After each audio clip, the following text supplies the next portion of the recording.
Who do you turn to when you want to check out a company you plan to do business with? Well, for tens of millions of people every year, it's the Better Business Bureau. You know the name.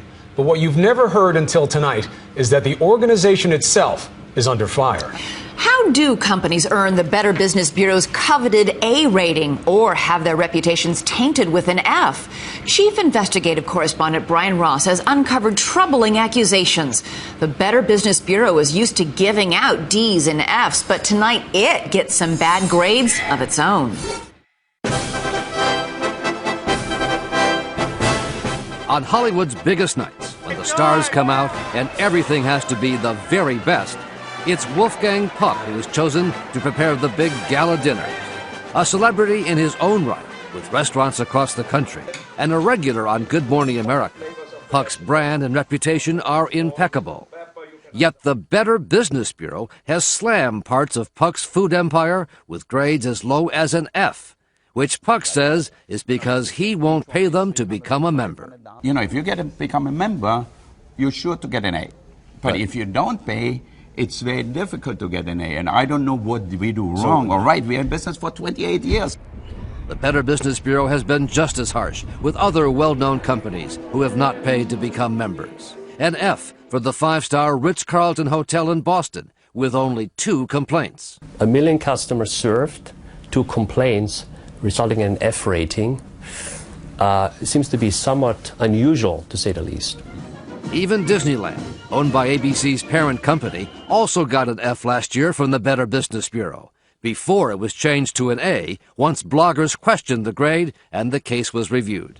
This rating system is really unworthy of consumer trust or confidence, and sadly so, because the Better Business Bureau has a very long and laudable history of advocating and educating for consumers. Our original mission was to... Founded 98 years ago, the Better Business Bureau boasts of its reputation for protecting consumers from business fraud. Did you know that 98% of all Americans are aware of the Better Business Bureau? There's no doubt the Better Business Bureau speaks with a powerful voice. But now a 2020 investigation conducted with ABC stations across the country has found serious problems with its grading system, called a shakedown and a scam by business owners. Pay and get an A, or face the prospect of an F. And it's a scarlet letter. It's a scarlet letter. I am branded with it. Now going on 4 years. Brian Kraft is the owner of a Los Angeles company trading students for production jobs. So if this was my click track, Kraft, whose company is not a member, says when he tried to protest a C grade based on complaints sent to the wrong address, an angry Better Business Bureau official retaliated and lowered the grade even further to an F. Kraft has spent more than $1 million unsuccessfully trying to sue the BBB.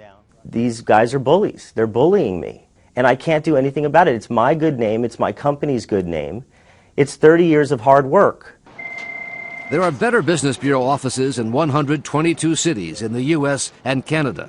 Their national headquarters are in Arlington, Virginia, where the president is Steve Cox. We're looking for, consumer protection, meaning ways that we can protect consumers from those fraudulent businesses or from those scammers out there. Know the value of accreditation. The Better Business Bureau is set up as a non-profit group, but documents obtained by 2020 show that more than 24 of its top executives have 6-figure salaries. William Mitchell, the head of the Los Angeles Better Business Bureau, makes more than $400,000 a year. The Better Business Bureau appears to be prospering with the money brought in by its grading system. Very, very troubling, and it could be illegal because the failure to disclose to consumers could well be deceptive and misleading. Cox, who makes $300,000 plus a year, denies it's all about the money.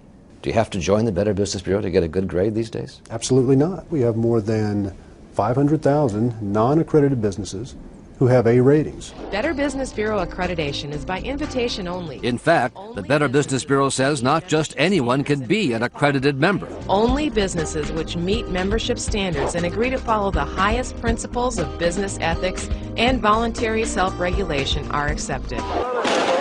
Yet earlier this year, the Mideast terror group Hamas was listed as a member and received an A- rating. Of course, it wasn't actually Hamas. It was the work of an anonymous blogger and a group of small business owners who punked the Better Business Bureau to prove a point. Hamas was registered with a non-existent address in Santa Monica and its owner was listed as Bill Mitchell, the well-paid president of the Los Angeles Better Business Bureau. They ran the credit card. Within 12 hours, they were an approved accredited member. What did that cost to get Hamas an A-? This A- grade here was $425. How did Hamas become a BBB accredited business with an A grade? Well, plain and simple, we made a mistake. Also registered by the blogger and his friends, a skinhead white racist website called Stormfront. It received an A+ grade for $425. Its president listed as Arian Whiting. You can probably draw the conclusion from that they're more interested in the money than their credibility. Well, Brian, that's, again, we make mistakes. We've made a mistake This is here. yet another mistake? It's on the website today. Stormfront and its A+ were removed from the website the day after our interview. You'll take anybody's money and give them an A, as long as the credit card is valid.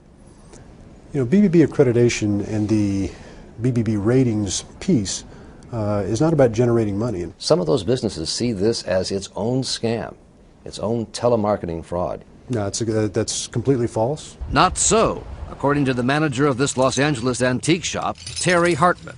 So by paying for the year... 2020 listened. She says she was told by a Better Business telemarketer she had to pay a membership fee if her C grade was to be improved, a grade based on one old complaint that had been resolved. If I don't pay for this, my grade will remain a C? Hartman gave her credit card number, 5588. and the next business day, her C became an A+, and the one complaint was wiped off the record. And I feel that I've been taken. I feel like I had to buy the membership to raise our grade. You can't win. You cannot get an A without buying it, basically. Are you aware of this? That business people are able to buy A's? That's an inaccurate statement that business people are able to buy A's. But here's another example involving the owner of a California company that provides clowns for parties. We were there as Carmen Tellez says she was told by a Better Business Bureau telemarketer she had to buy a membership to get rid of a C- based on a 2-year-old complaint that had already been resolved. How long does that take to get a better grade? The very next day, after paying $395, her C- became an A+. If I'm paying for a grade, then how are the customer supposed to really trust the Better Business Bureau? I would say that is in violation of our sales policy. And you think these are just anomalies? Yes, I believe they are anomalies. Now, that's not to say Not that... indicative of a standard way of doing business? Of No. a fraudulent business practice? Of course not. No, the BBB is not operating fraudulently. 45 minutes into our interview, Cox took off his microphone after his publicist said time was up, that our allotted hour in the office had expired, even though we had more questions. We're not through here. It may be. So we weren't able to ask Cox about Wolfgang Puck and the many other reputable business people who say the Better Business Bureau grading system has now become little more than a shakedown racket. So you think if you'd given them money, you'd probably have an A? Where you have to join an organization to get a good grade, I think is wrong.